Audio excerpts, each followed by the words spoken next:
Hello friends, कैसे हैं आप सब। I hope you all are very well. So social work में एक चैप्टर जो सबसे ज्यादा टच किया गया क्वेश्चन प्रीवियस ईयर जब आप देखेंगे तो बहुत ज्यादा उससे पूछा गया है सवाल, और वो होता है सोशल वर्क में जो उसके ओरिजिन है उसको हमने कई तरीके से आपको पढ़ाया है और कई तरीके से हम पढ़ाएंगे भी ताकि कोई भी डायमेंशन उससे ना छूटे। ये याद रखिएगा। ये सोशल वर्क यूजीसी नेट का कॉम्प्रिहेंसिव गाइड है जो आप यूजीसी नेट क्रैक करने के लिए इसको आप यूज कर सकते हो। ये कॉम्प्रिहेंसिव गाइड आप प्रिंट करवा के ले सकते हो, हमारे पास इसे बाई कर सकते हो, आप कोई प्रॉब्लम नहीं है। पूरी बैचेज भी हमारी चल रही है, उसको भी आप ज्वाइन कर सकते हो। तो याद रखिएगा, इसमें एंशिएंट फाउंडेशन से शुरू करेंगे, कई पर्सपेक्टिव से पढ़ेंगे हम लोग, क्योंकि कभी कोई पर्सपेक्टिव से पूछ रहा है, कभी कोई पर्सपेक्टिव से पूछ रहा है, राइट। तो long before the social work, social work जब था भी नहीं तो ग्रीस में, रोमन में, एथेंस में सब लोगों ने कुछ ना कुछ बातें कही है। इवन कि अशोका जो हमारे किंग होते थे हुए थे, अशोक मौर्य डायनेस्टी के, उन्होंने भी कुछ सोशल वर्क जैसे काम करवाए हैं और वो एक डिटेल्ड डिस्क्रिप्शन में लिखा हुआ है, राइट। तो ये फॉर्मल प्रोसेस प्रोफेशन तो बाद में बना, सिविलाइजेशन ने इसको पहले से प्रैक्टिस करना शुरू कर दिया था। इंडिया और बुद्धिस्ट पीरियड में आप देखोगे तो सेवा भाव, एक सेवा भाव वर्ड यूज होता है, community sharing, helping the poor, seek where foundational, ये तो हर धर्म में है, आपने ये देखा होगा, सेवा करना है। चाइना में कन्फ्यूशियनिज्म, आप कन्फ्यूशियस का नाम सुने होंगे, उनका जो फिलॉसफी है, उन्होंने भी कहा कि care for the elderly and moral duty towards other, कुछ दूसरों के प्रति मोरल ड्यूटी होते हैं। अब देखो, आपने वैल्यू सुना होगा, फैमिली वैल्यू, ये सब कहां से आता है? कहीं ना कहीं ये प्राचीन परंपरा से, ट्रेडिशन से आगे बढ़ रहा है। मिडिल ईस्ट में, इस्लाम में एक जकात का कॉन्सेप्ट था, ऑब्लिगेटरी चैरिटी। आप इस्लाम में जाएंगे रमजान के महीने में, आपने देखा होगा भी, रमजान के महीने में जकात लोग करते हैं। क्यों? क्योंकि उनको लगता है कि ये जो पवित्र महीना है ना, इसमें हमें क्या करना है? इसमें दान करना है, to ensure support for the poor and orphan, right. Christian Europe में चर्च जो थे वो पुअर हाउस रन करते थे, ऑर्फनाज रन करते थे, हॉस्पिटल रन करते थे। Charity was seen as a religious duty. My dear friend, हमने एक अलग से प्लेलिस्ट बना दिया है इस सारे चैप्टर्स का, सीरियल वाइज वो प्लेलिस्ट है, प्लीज उसको फॉलो करिए और उसको कंप्लीट करिए। यूनिट 1 जल्द से जल्द कंप्लीट करिए, हम कंप्लीट करेंगे, वैसे ही आपका भी हो जाना चाहिए। ग्रीको रोमन इन्फ्लुएंस, देखो सबसे ज्यादा जरूरी है ग्रीस और रोमन को पढ़ना, क्योंकि यहाँ पे जो है ना, एजुकेशन, शिक्षा, ये सबसे पहले आना शुरू हो गया था, ठीक है। आप सभी से रिक्वेस्ट है कि हमारा एकेडमी पॉइंट एप्लीकेशन जरूर डाउनलोड करिएगा और इसमें सारी कोर्सेज, किसी भी कोर्स का आप तैयारी करोगे वहां पे आपको सारी कोर्सेज का इंफॉर्मेशन आपको यहां मिल जाएगा। समझ में आया? ये ध्यान रखिएगा। क्लियर कट मैं आपको बता रहा हूं, ये आपको मॉक टेस्ट चाहिए, स्टडी मटेरियल चाहिए, जो भी चीजें चाहिए, हमारा व्हाट्सएप नंबर है, तो आपको हम प्रोवाइड कर देते हैं, ठीक है।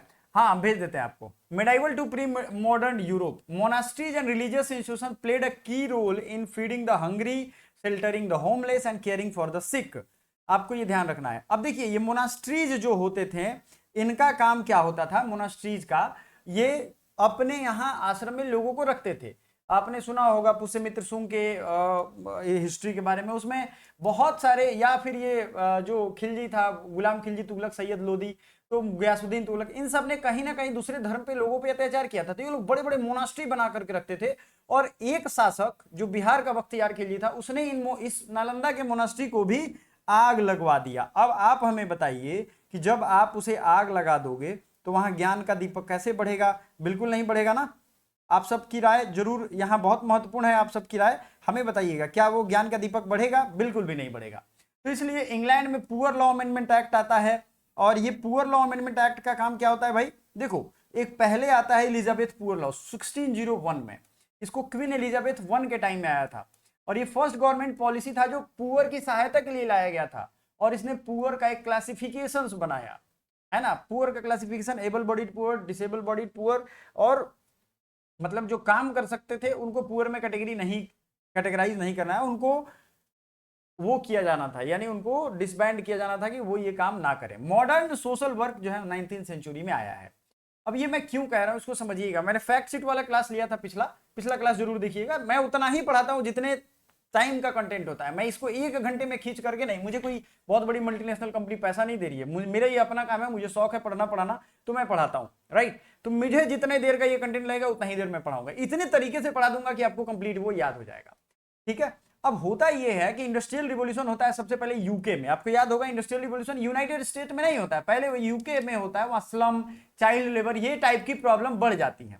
चैरिटी ऑर्गेनाइजेशन सोसाइटी इसके लिए बनता है 1869 में। हो ये रहा था कि लोग दान करते थे, गरीब है चलो इनको दान दे दो, पैसे दे दो, इनके बच्चे जो है वो बीमार पड़ के मर रहे थे, तो तरह तरीके से दिए जा रहे थे। इसमें साइंटिफिक चैरिटी का एक कॉन्सेप्ट दिया गया, चैरिटी ऑर्गेनाइजेशन सोसाइटी 1869 में, emphasised case work and scientific charity. Settlement house movement, Toynbee hall in London, ये इसका काम क्या था, ये सेटलमेंट हाउस मूवमेंट को समझ लीजिए आप। सेटलमेंट का मतलब होता है कि कोई जो नहीं रहने वाले लोग हैं या जो कंजेस्टेड इलाके में रह रहे हैं उनको एक बेहतर हाउसिंग का सुविधा दे, यहाँ पे बच्चे पढ़ सकें, बड़े बुजुर्ग रह सकें, उनको अगर छोटे बच्चे हैं तो एजुकेशन दिया जा सके, उनको हाउसिंग मिल सके, उनको social reform poor urban area में हो सके। यूनाइटेड स्टेट में भी ये कार्यक्रम हुआ है। इसमें कुछ लोग इंपॉर्टेंट है। Jenny Adams considered the mother of social work, ये याद होगा आपको जेनी एडम्स का नाम, है ना। ये हर देश में कुछ ऐसे बड़े लोग हैं जो ये काम करते हैं। Mother of social work in the US, founded हल हाउस। जेनी एडम्स का रिलेशन हल हाउस से है। जेनी एडम्स को नोबेल प्राइज मिला था कि नहीं, पिछले वीडियो में हमने बताया था, जरूर बताइएगा हमें। ये शिकागो में इन्होंने इमिग्रेंट्स एंड पुअर वर्कर्स के लिए काफी काम किया। इमिग्रेंट्स देखो, माइग्रेंट और इमिग्रेंट ये दोनों दो चीजें होते हैं। 2-3 वर्ड इसमें याद रखिएगा अगर आपको क्लासिफिकेशन पता हो। IMMIGRANT, एक होता है इमिग्रेंट, इमिग्रेंट, और एक होता है माइग्रेंट सिंपल। ये तीनों का मीनिंग अगर आपको पता है तो प्लीज मुझे बताइएगा, मुझे बहुत मजा आएगा। अगर आप यूपीएससी की तैयारी की हो तो जरूर पता होगा आपको। तो केस वर्क इंडिविजुअल एड का यहाँ एक सिस्टम शुरू हो जाता है। ये चैरिटी ऑर्गेनाइजेशन सोसाइटी से ही इंस्पायर था। क्यों? क्योंकि यहाँ केस बाय केस देखना था कि यार इस बंदे को जरूरत है कि नहीं चैरिटी की, ठीक है ना। और कम्युनिटी लेवल पे भी रिफॉर्म शुरू किया जाने लगा। तो ये सेटलमेंट हाउस से, सेटलमेंट मूवमेंट से ये इंस्पायर था। जर्मनी एंड यूरोप में क्या हुआ, Alice Solomon in Germany became a key figure in developing social work education. Alice Solomon का योगदान जर्मनी में है। अब ये सोशल वर्क एजुकेशन को लेकर के काफी इन्होंने काम किया, तो नाम भी कमाया, राइट। ये याद रखिएगा। 20वीं सेंचुरी में सोशल रिफॉर्म मूवमेंट्स हर जगह शुरू होता है, इवन की 19वीं सेंचुरी में इंडिया में भी शुरू हो जाता है। आपको पता होगा राजा राम मोहन रॉय, इन्होंने आत्मीय सभा बनाया, ब्रह्म समाज बनाया, ब्रह्म सभा बनाया, बाद में ब्रह्म समाज नाम हो गया, फिर ब्रह्म समाज ऑफ इंडिया बना, साधारण ब्रह्म समाज बना। तो ये सब अलग अलग उसमें टुकड़े होते गए, लेकिन कुल मिलाकर के ये चीजें होती हैं हर जगह। देखो पूरे दुनिया में सामाजिक सुधार आंदोलन लगभग एक ही टाइम में शुरू हुआ है। क्लियर है यहाँ पे। Social work as a profession, अच्छा social work as a profession कब शुरू हुआ है? 1910 से 1950 में अगर आप देखोगे ना तो कई सारे प्रोफेशनल ट्रेनिंग इंस्टीट्यूट्स बनने शुरू हो गए। आपके एग्जाम में PYQ में यूनिवर्सिटी ऑफ शिकागो के बारे में पूछा गया है। सबसे पहले यहीं पे प्रोफेशनल एजुकेशन शुरू हुआ, जैसे Columbia University, University of Chicago. अब इसमें उस समय तो कुछ बहुत ज्यादा डेवलप्ड नॉलेज था नहीं, तो psycho analysis, sociology, public health, human right. देखो सबसे ज्यादा इस पे फर्क किस बात का पड़ा, इस पे फर्क पड़ा जो अब्राहम फ्लैक्सनर थे ना, उन्होंने कहा कि ये कोई मतलब स्टडी की चीज नहीं है, इसका कोई बॉडी ऑफ नॉलेज है ही नहीं, तो ये कोई सिलेबस मतलब होता है ना, एक पढ़ाई कर रहे हो तो आपके पास एक बुक होगी, अथॉरिटी होगी, सिलेबस होगा, एडमिनिस्ट्रेशन होगा, कुछ भी नहीं था वैसा। तो उन्होंने चैलेंज किया और मैरी रिचमंड ने इसको गलत साबित किया। तो फील्ड एक्सपेंडेड टू, अभी मेंटल हेल्थ में आने लगा, चाइल्ड वेलफेयर में आने लगा, क्रिमिनल जस्टिस सिस्टम में आने लगा, डिसेबिलिटी में आने लगा, इंटरनेशनलाइजेशन ऑफ सोशल वर्क। अब ये देखो वर्ल्ड वार 2 के बाद ये बढ़ता है अचानक। आपने सुना होगा वर्ल्ड वार 2 के बाद बहुत सारे ऐसे एजेंसी बनते हैं, जैसे केयर का नाम आपने सुना होगा, केयर में मैंने काम किया है, रेड क्रॉस में आपने सुना होगा, यूनिसेफ में, WHO, UN, यूनाइटेड नेशंस तो सबसे बड़ा रोल प्ले करता है, करे कुछ ना करे, लेकिन हाँ सबकी बात सुनता जरूर है। तो global organisation like UN, WHO, UNICEF, Red Cross, ये जो है सोशल वर्कर्स को हायर करना शुरू करते हैं। रेड क्रॉस का काम क्या है? खून पीना नहीं, खून लेकर के ब्लड बैंक बना करके रखते हैं, ठीक है ना। खून पीना मैंने मजाक में बोला था, वो ब्लड बैंक को स्टोर करके रखते हैं, ठीक है। कुछ लोग आरोप लगाते हैं कि ये क्रिश्चियनाइजेशन पे भी बहुत इन्होंने हेल्प की है। Social work spread to Asia, Africa, Latin America, often through missionary, colonial administration and NGO। Social work Asia में स्प्रेड होता है, अमेरिका में स्प्रेड होता है, मिशनरीज के द्वारा ये स्प्रेड होता है। The profession adopted to local culture, post colonial struggle. Post colonial struggle का मतलब होता है 1945 के बाद, ये बात याद रखना आप, 1945 के बाद लगभग 50-51 तक, या इसके पहले ही 1940 मान के चलो आप, लगभग 60 देशों को आजादी मिली थी। ये कॉलोनीज थे ब्रिटेन के। ब्रिटेन जो था ना, इसने बड़ा अच्छा काम किया कि ये सेकेंड वर्ल्ड वार में हीरो बनने निकला था। इनको जर्मनी, हिटलर ने इतना बम मारा था कि इनकी पूरी इकोनॉमी खत्म होने के कगार पे आ गई थी, आप समझ लीजिए। तो ये हिटलर का कारनामा था, उसने सोचा कि इनको खत्म ही कर देते हैं पूरे। उसके पास अगर परमाणु बम मिल गया होता तो पूरी दुनिया को खत्म कर देता, जो भी उसके दुश्मन वाले देश थे। लेकिन इत्तेफाक कि भाई उस समय उसके पास परमाणु बम उसके साइंटिस्ट नहीं बना पाए थे, तब उसके पहले ही मर गया वो। तो सोशल वर्क जो है एशिया, अफ्रीका, लैटिन अमेरिका, इन सब जगहों पे फैलना शुरू हो गया। अब यहाँ वर्ल्ड वॉर के बाद बहुत हायरिंग शुरू हो गई। अब ये पोस्ट कॉलोनियल यानी जो कॉलोनी छोड़ के ब्रिटेन और अमेरिका गए थे, वहां पे इन सब का स्ट्रगल्स में, एनजीओ स्ट्रगल से उबारने में, बाहर निकालने में, get rid of the struggles, उनका बहुत हेल्प रहता है। Gender rights and development needs, gender rights में भी इनका एक बहुत ज्यादा एक हेल्प रहा है। समरी टेबल में अगर हम बात करें तो देखो, इंडिया, चाइना, मिडिल ईस्ट, ये तो आपने देख लिया। 1600 में इंग्लैंड में स्टेट रेगुलेटेड पुअर लॉ, 1800 में UK USA, organise charity, urban welfare, ये भी है, ये सब चीजें हुई हैं। 1900 में यूरोप यूएस में क्या हुआ ये हमने देखा है। की फिगर्स में आप देखोगे जैनी एडम्स यूएस, हल हाउस और सेटलमेंट मूवमेंट से ये रिलेटेड है। इनको कौन सा प्राइज मिला है अभी मैंने ऊपर बताया। मैरी रिचमंड यूएस से, इन्होंने सोशल डायग्नोसिस लिखा है। एलिस सोलोमन की अगर हम बात करें, जर्मनी के ये हैं, और इन्होंने सोशल वर्क एजुकेशन में, चूंकि आप देखोगे ना यूरोप में सोशल वर्कर का बहुत बड़ा रोल है, उनकी काउंसिल होती है, वो मॉनिटर करते हैं, बहुत ज्यादा रोल है इनका। Octavia Hill, UK, housing reform for the poor. Ishwar Chand Vidyasagar, India में अगर हम देखें तो reformist work for widows education, ये इनका काम है। अब development of social work as a profession, तो अगर इसको हम लोग देखें, थोड़ा सा और बैक जाएंगे, मैंने कहा ना अलग अलग पर्सपेक्टिव मैं पढ़ाने वाला हूं आपको, सिर्फ एक जगह आप लिमिट मत रहो, बार बार पीछे जाओ, बार बार आगे आओ। ये मेरी, आप अलग अलग तरीके से ये मत समझो कि यार फिर इसको पढ़ना पड़ेगा, नहीं, ये तो अच्छी बात है, नहीं रिपीट करोगे, फिर पीछे जाओ आप। इसके पीछे जाओगे तो जो हेनरी थर्ड किंग था, उसने वैग्रेंसी एंड पॉवर्टी को कंट्रोल करने की कोशिश की। मान लो कोई बहुत ज्यादा पैसे उड़ा रहा है, बहुत ज्यादा लोग थे जो इंग्लैंड में बहुत अमीर थे, वो खूब पैसे उड़ा रहे हैं, मतलब ऐसे सिक्के छीट रहे हैं रोडों पे, और एक तरफ गरीब है, उनको खाने को नहीं है, तो उसने इसके लिए लॉ लाया और उसको कोशिश किया कि इनको तो मैं ठीक करूंगा, ठीक है ना। अब इससे क्या होगा, स्टेट ने poverty and provide relief provision के लिए कार्य किया। 1601 में Elizabeth poor law 1601 became a major foundation of organised public assistance. अब इसमें मेजर फीचर क्या है, पुअर वेयर जो है, पुअर्स को दो भागों में बांटा गया, एज्ड, सिक यानी जो बीमार हैं, disable and children, undeserving and able bodied poor, those considered capable of working, जो काम करने के लायक हैं।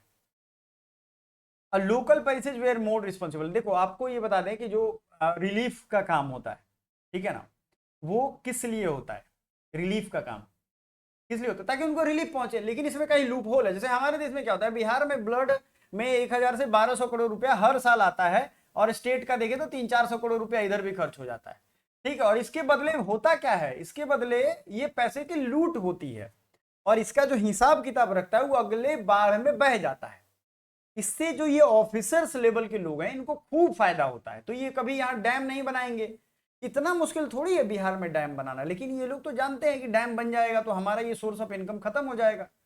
इनकी तो छुट्टियां विदेशों में बन रही हैं भाई, इन्होंने इतना प्रॉपर्टी बना लिया कि अगला इनका जो वंशज है वो कुछ ना भी करे तो भी चलेगा। तो ये एक प्रॉब्लम है, और इसमें सब बहती गंगा में हाथ धोते हैं, नेता विधायक और इन सब के लेवल के अपने अपने चीजें हैं। Local passage were made responsible, established important foundation. देखो यहाँ आपको हमने बता दिया पीछे जो छूटा हुआ था, कि यहाँ डिजर्विंग पुअर, जो कि वाकई में पुअर है, सिक है। एक होता है अनडिजर्विंग पुअर, जो बॉडी से ठीक ठाक है, काम नहीं कर रहा है, काम चोर है वो, उसको इन्होंने हटा दिया, उसको पनिश करना स्टार्ट किया, ठीक है। और जो कैपेबल ऑफ वर्किंग है, तो ये क्लासिफिकेशन यहाँ पे हुआ, ठीक है। अब जो चिल्ड्रेन है वो तो काम नहीं कर सकते ना, तो ये एक स्टेट फाउंडेशन बनाने का काम किया है, ये याद रखिएगा। इसने major foundation for organised public welfare in England. अगर आपसे ये स्टेटमेंट वाइज क्वेश्चन पूछा है कि which was the act who had created a major foundation for organised public welfare in England, तो ये यही है। Work houses were established and expanded, work houses जो है उनको एस्टैब्लिश किया गया, एक्सपेंड किया गया। The system aim to discourage dependence on public assistant, it was based on the principle of less eligibility.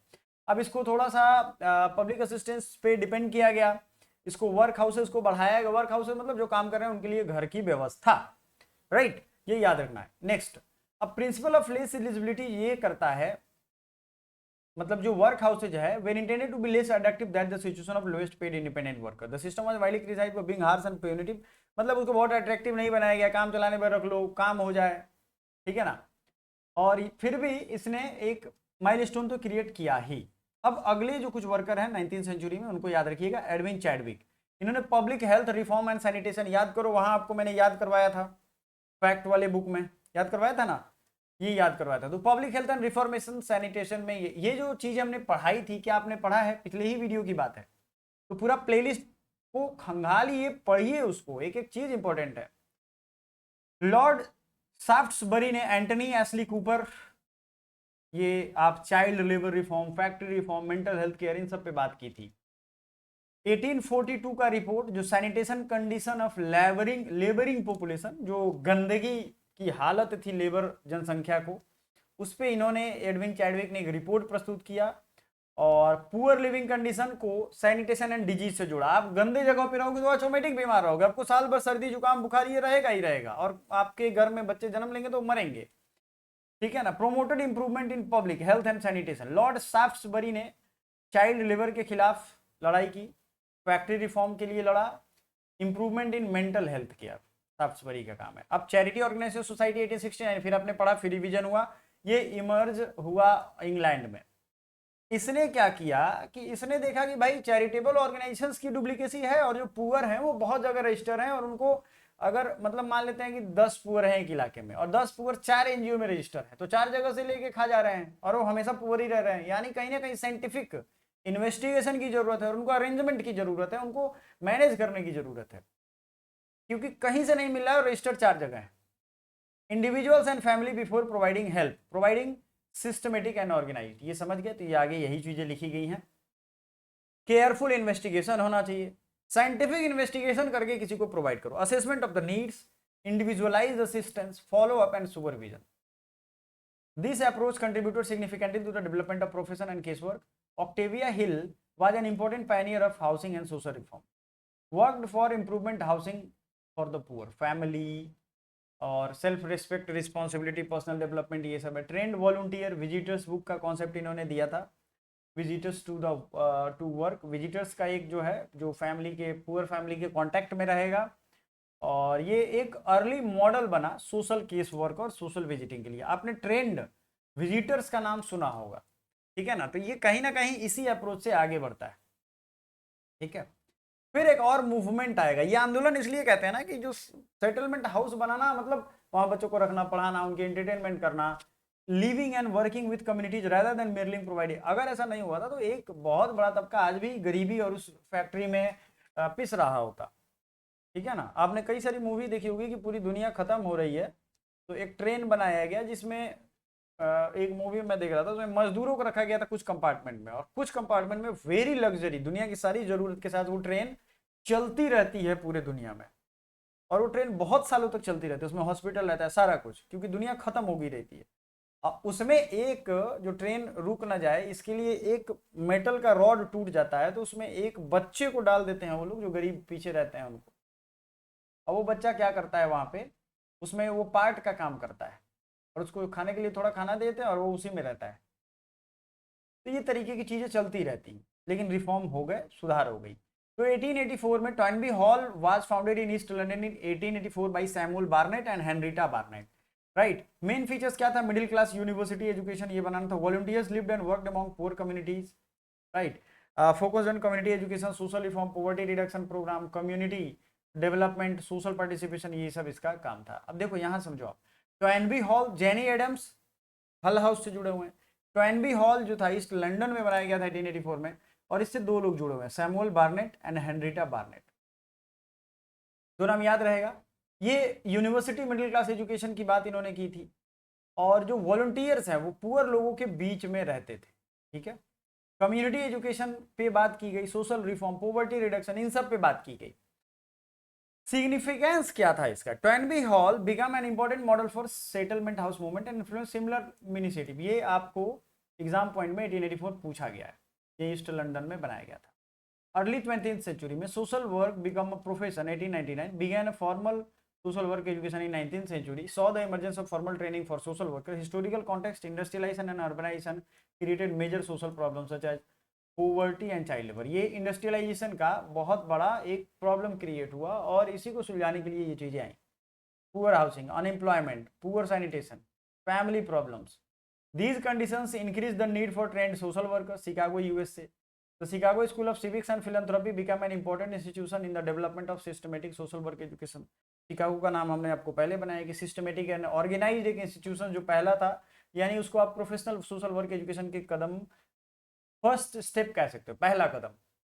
इसने क्या किया, मतलब दो लोगों का यहाँ पे इन्फ्लुएंशियल रैंक, जेनी एडम्स, ठीक है ना, जिन्होंने हल हाउस शिकागो में बनाया, प्रमोट किया, settlement house, community organisation, social reform education पे इन्होंने काम किया। मैरी रिचमंड का कंट्रीब्यूशन ये था कि सोशल केस वर्क में इनका बहुत बड़ा योगदान है और सोशल वर्क को भी इन्होंने स्टैब्लिश किया as a systematic and professional activity. मैंने बोला ना, अब्राहम फ्लैक्सनर ने कह दिया था कि नहीं ऐसा कोई नॉलेज नहीं है, राइट, तो इन्होंने इसको एज ए चैलेंज लेकर के ठीक किया।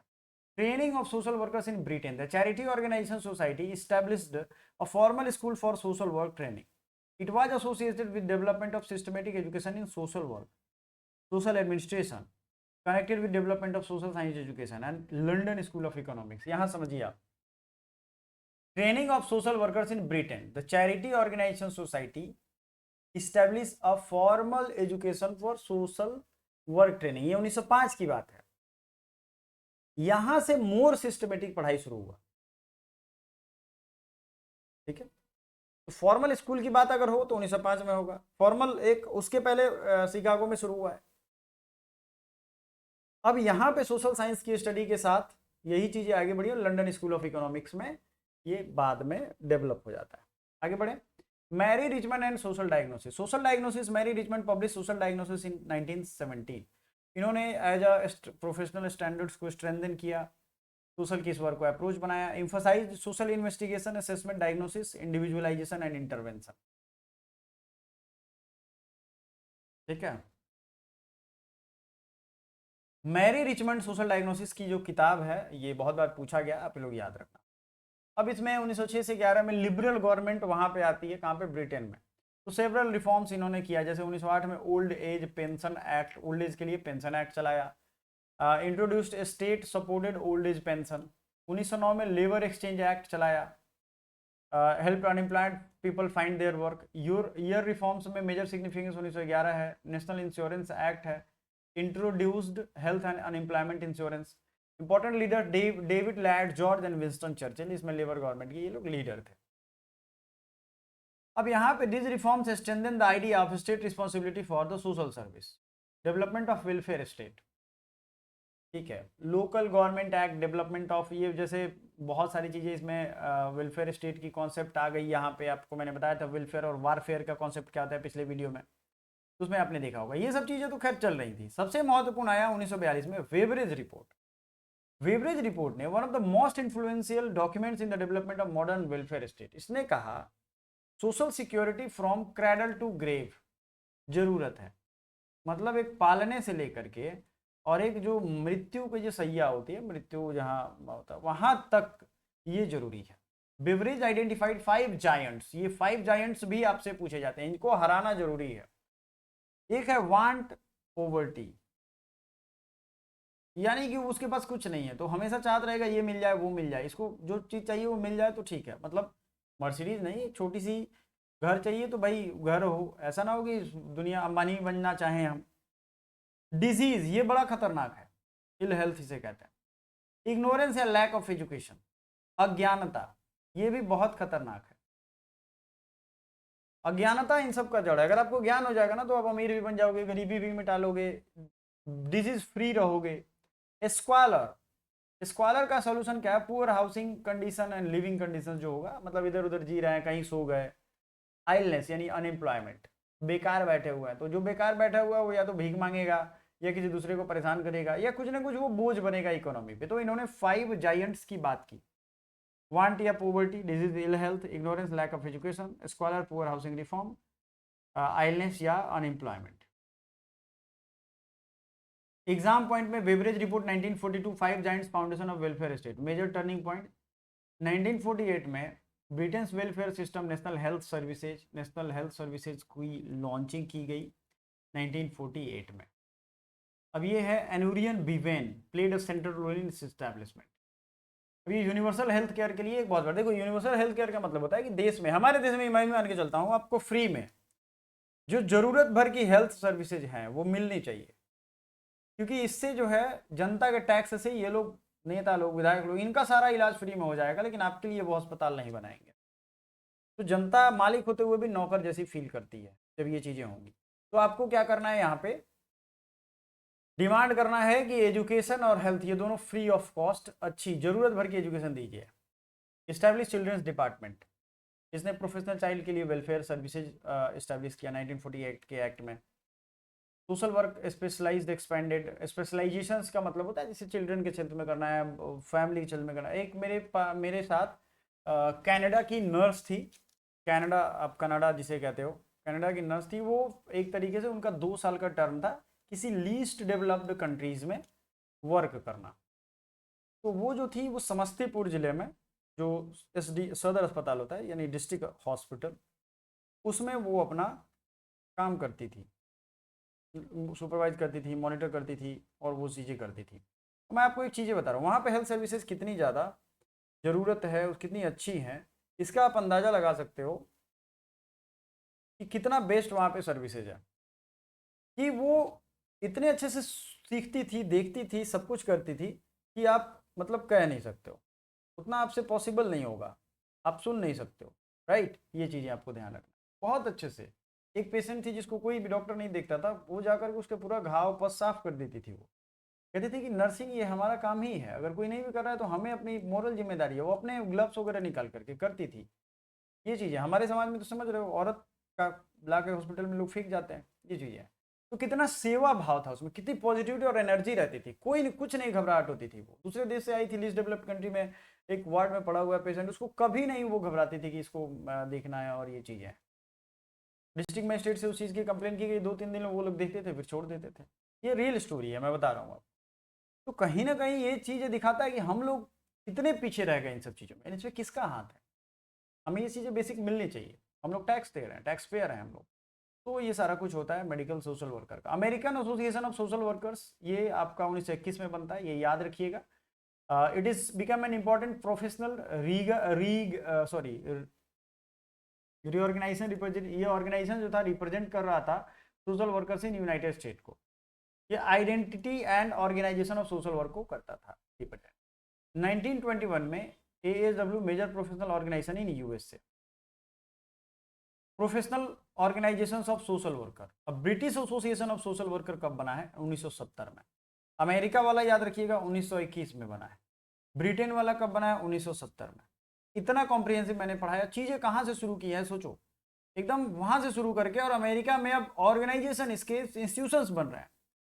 अब इसने क्या क्या किया, सोशल वर्कर्स को, डिफरेंट ब्रांचेज ऑफ प्रोफेशन को एक जगह लेके आए, प्रोफेशनल आइडेंटिटी बनाया, professional standards of social work education, professional development of advocacy of social workers, ये सब करना शुरू कर दिया। अब यहाँ BSW जो है ये 1970 में बनी थी, 1962 में नहीं, ये याद रखिए। अब देखो, आप इस PDF को देखोगे तो ये कमाल का PDF है। आपको कई चीज़ें इसमें रिवीजन करने के पॉइंट ऑफ व्यू से लिखी गई हैं। इंग्लिश वाले हो तो इंग्लिश, और हिंदी में भी आपको मिल जाएगा, कुछ भी बुरी नहीं है। ये सारी चीज़ों को हमने रखा हुआ है, ठीक है ना। अब आखिरी में आपको हम कुछ और एक पर्सपेक्टिव से इसको पढ़ाएंगे, ठीक है। ये आप देखो, यहाँ पे आपको World War III वो सारी चीज़ें रिपीट करके मिलेंगी, इसलिए कि हमने इतने डायमेंशन पढ़ा देने हैं कि इसमें आपको कहीं प्रॉब्लम हो ही ना, ठीक है। फिर सोशल वर्क इन इंडिया ही आपको पढ़ना पड़े। तो इंडिया का तो आपको केस पता है, राजा राममोहन राय जो लोग हैं उनका क्या योगदान रहा है, किस तरीके से वो किया, उसको हम लोग एक अलग वीडियो में पढ़ेंगे, ठीक है। क्विक रिवीजन में कौन कौन सा चीज़ आया, टर्नबी हॉल 1899 में बना है, early social work training 1908, old age pension act 1909, ये सब यहाँ पे शुरू होना शुरू हो गई। बेवरेज रिपोर्ट 1940, ये सारी चीज़ें यहाँ पे आनी शुरू हो गई। तो ये PDF चाहिए या ये क्लासेज ज्वाइन करना चाहते हो तो आप कर सकते हो। फिलहाल हम लोग आते हैं अपने पॉइंट पे जहाँ हम लोग पढ़ रहे थे। Local authority social service act, the local authority social service act 1970 में भी आया है। ये एक माइलस्टोन था सोशल सर्विस एंड ब्रिटेन को ठीक करने में। इसका मेजर डेवलपमेंट क्या था, सोशल सर्विस डिपार्टमेंट्स बनाए गए लोकल अथॉरिटी में। जैसे हमारे डिस्ट्रिक्ट में सोशल सर्विस डिपार्टमेंट हमारे पास नहीं है, ये सर्विसेज को सबको एक जगह लेके आया, जैसे child care, services for older people, services for person with disability, mental health services, family welfare services.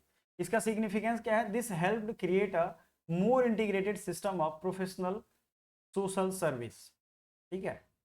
Regulation and professional accountability modern social work was increasingly emphasised. ठीक है ना, ये क्या करता है इसको समझ लो। जो सोशल वर्क था उसको इंक्रीजिंगली इम्फोसाइज करता है प्रोफेशनल अकाउंटेबिलिटी के लिए, क्योंकि आज बहुत ज़रूरत है, रेगुलेट करना बहुत ज़रूरी है। आप आज ने देखा होगा सोशल वर्कर का कोई मतलब समाज में आप कहोगे हम सोशल वर्कर तो कोई पहचानेगा ही नहीं, क्योंकि एक प्रोफेशनल स्टैंडर्ड इसका सेट नहीं है, रेगुलेशन सेट नहीं है। जो इसकी सेकेंड रिफॉर्म कमीशन, सेकेंड जो कमिटी बनी हुई थी सोशल रिफॉर्म पे, उसके भी एक जमाने हो गए। Ethical practice, evidence based practice, ये सब शुरू होने लगी बाद में, प्रोफेशनल अकाउंटेबिलिटी। और आज भी इथिक्स मैंने पढ़ाया हुआ है सोशल वर्क का, उसको जाकर के देखिएगा। Human rights, interdisciplinary practice, continuing professional development, ये सब यहाँ अब डिस्कस किए जाने लगे, इंटीग्रेट किया जाने लगा, बात किया जाने लगा। ह्यूमन राइट्स एक तरीके से देखो, अगर कोई पूछे ना कि सोशल वर्क का ऑब्जेक्टिव क्या है, तो दो चीजें आप बोल सकते हो उनको, अगर दो ही वर्ड में बोलना, human rights and social justice, ये ही दोनों एक बड़ा टारगेट है। अगर सिर्फ एक वर्ड बोलना हो तो सोशल जस्टिस बोल के आप निकल सकते हो, ये बहुत बड़ा आंसर है, छोटा चीज नहीं है। Human rights, interdisciplinary practice develop हुआ, कंटिन्यूइंग प्रोफेशनल डेवलपमेंट शुरू हुआ, राइट, ये चीजें शुरू हो गई।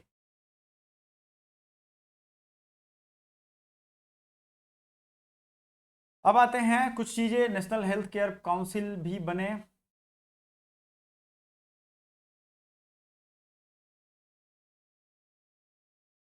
तो वो सारी चीज़ें, कंप्लीट डेवलपमेंट टाइमलाइन हमने यहाँ लिख दिया। टूडोर पुअर लॉ 1536 में उसका वो होता है, 1601 में poor Elizabeth poor law amendment act, Chadwick sanitary report, फिर 18 charity organisation society, Toynbee hall, settlement house movement, early social reform training, ये सब चीज़ें यहाँ पे दिख रही हैं। Development significance, charity organisation society, school बनाई गई 1905 में, training school, sorry, systematic training of social worker, training यहाँ से शुरू होती है, स्कूल्स की शिकागो वाली कहानी है।